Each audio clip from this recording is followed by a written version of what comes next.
Hey, what's up, gamers? My name is QCY, and today we're going to be looking at a Spender guide for Wardancer.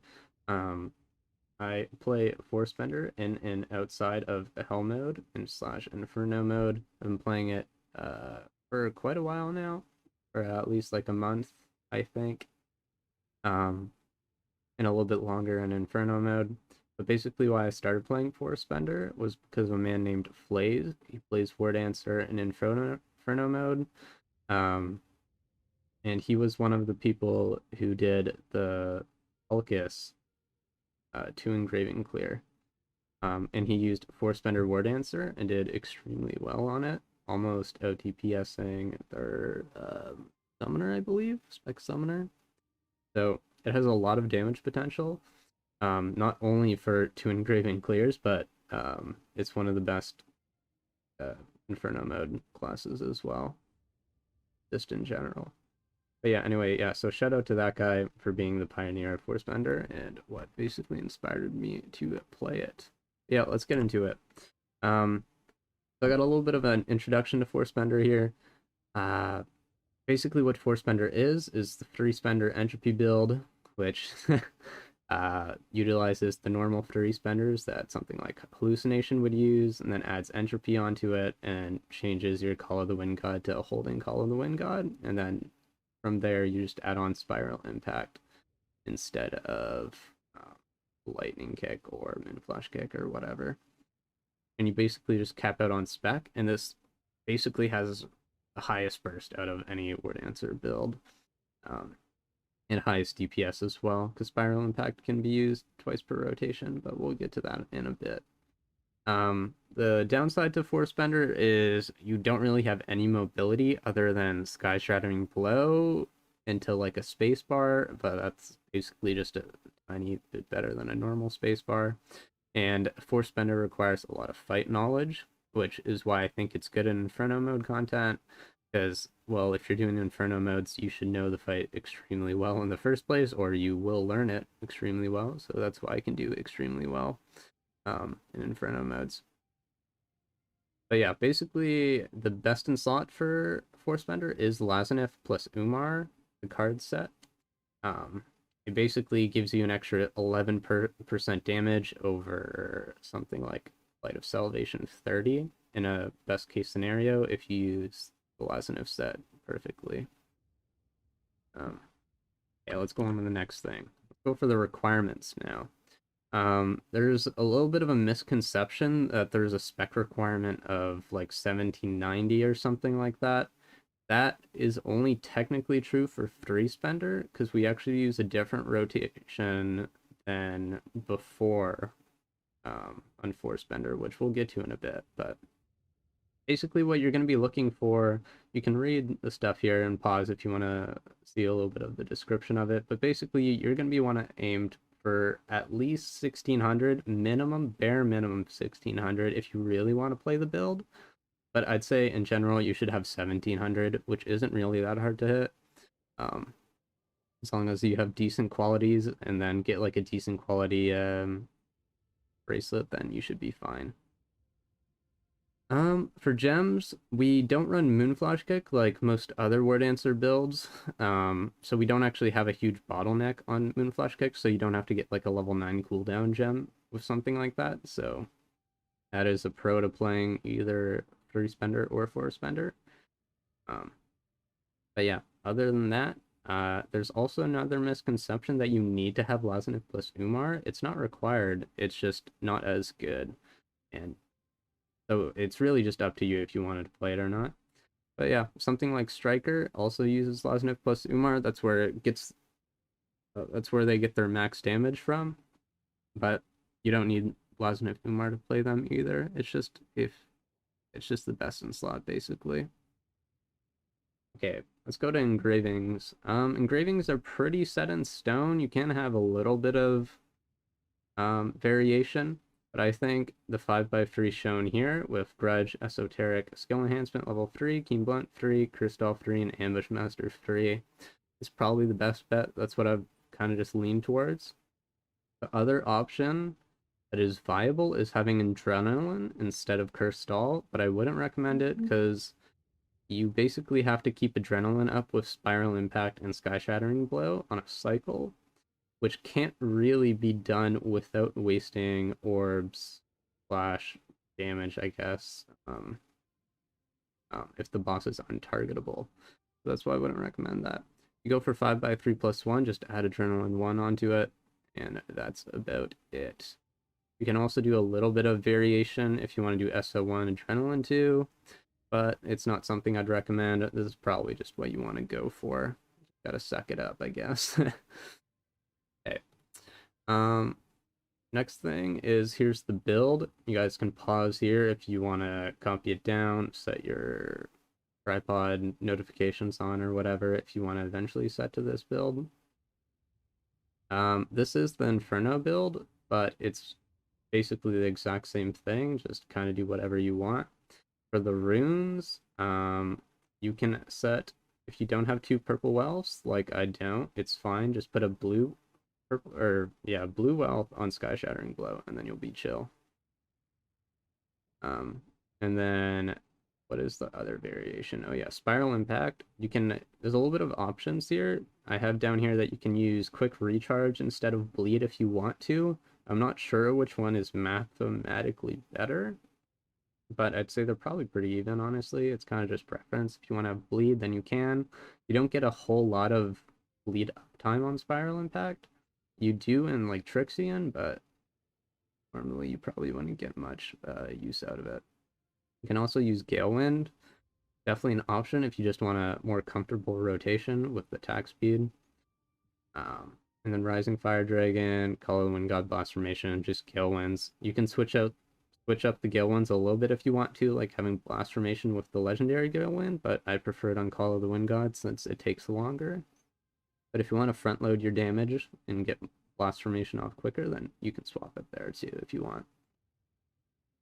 But yeah, that's about it for the build, I believe. Yeah. So, or actually, I will mention this: Call of the Wind God and Rising Fire Dragon don't technically need cooldown gems. Sorry. The reason I have one on Rising Fire Dragon is because you will use Rising Fire Dragon last. So if you do something like Rising Fire Dragon gets delayed a bit, you want to have a cooldown on it so that even if you delay a bit on Rising Fire Dragon, for the next rotation, it won't be on cooldown. That didn't make sense? I don't know. But that is the reason why. Yeah, okay, cool. So for bracelets, you can either use a spec crit or a spec swift. Now, I would recommend spec swift. Currently, I don't have a spec swift because I kind of pulled a better spec crit necklace, but spec swift is technically better. The reason for that is because with a 32-second Lazineth cooldown, you want your rotation to be exactly 16 seconds, or at least as close to it as possible. So if you have a bracelet with swiftness, you'll have 150 swiftness, and that gets it really close. It's basically just above 16 seconds if you have 150 swiftness. So that's kind of what you're aiming for with the spec swift necklace. Spec is obviously just because you want higher spec to make getting those bubbles easier, basically. And then everything else is kind of just a bracelet calculator, looking for hammer, ambush, all that good stuff. Okay, for the rotation, I made a little bit of a diagram here just to show kind of how the rotation works for Force Spender, because it's a little bit different from normal, what people used to use for Force Spender. And this one, I think, is just miles better and more reliable, basically.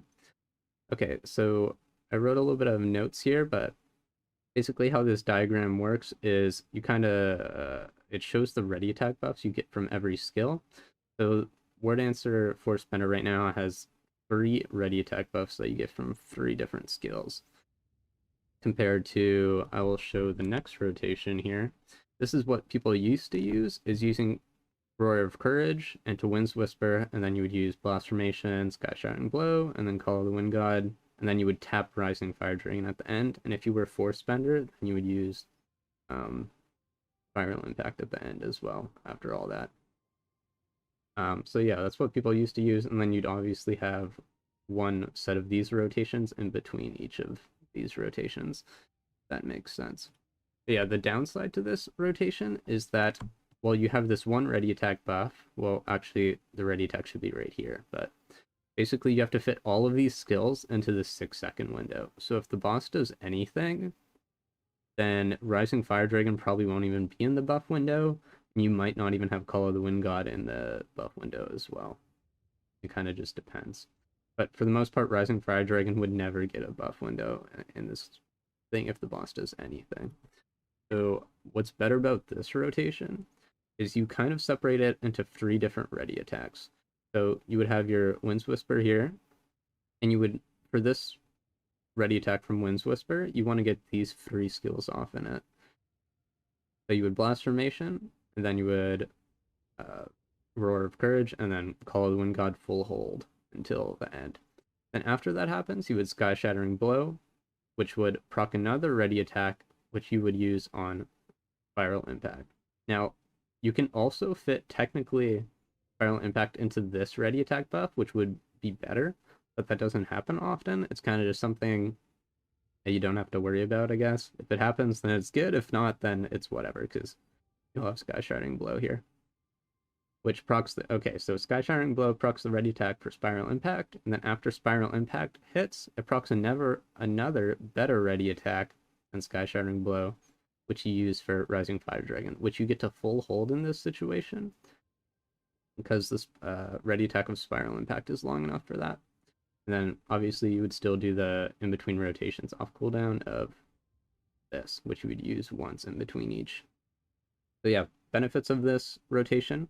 Front loads damage. Basically, instead of having buff, then you would use Blast Formation. You can buff, then use Blast Formation, then Roar of Courage. Now, front loading damage basically means if the boss moves quickly, you'll get more damage off, basically. Instead of having to wait 3 skills before using your Blast Formation, you just have to use 2, technically, and then hit your 3rd one. This also reduces a spec requirement, because this rotation here doesn't use Roar of Courage for a orb generator, technically, in your rotation at least. But here it does. Basically uses Blast Formation, and you use Roar of Courage, it brings you back up to 4 orbs, and you would full hold Call of the Wind God.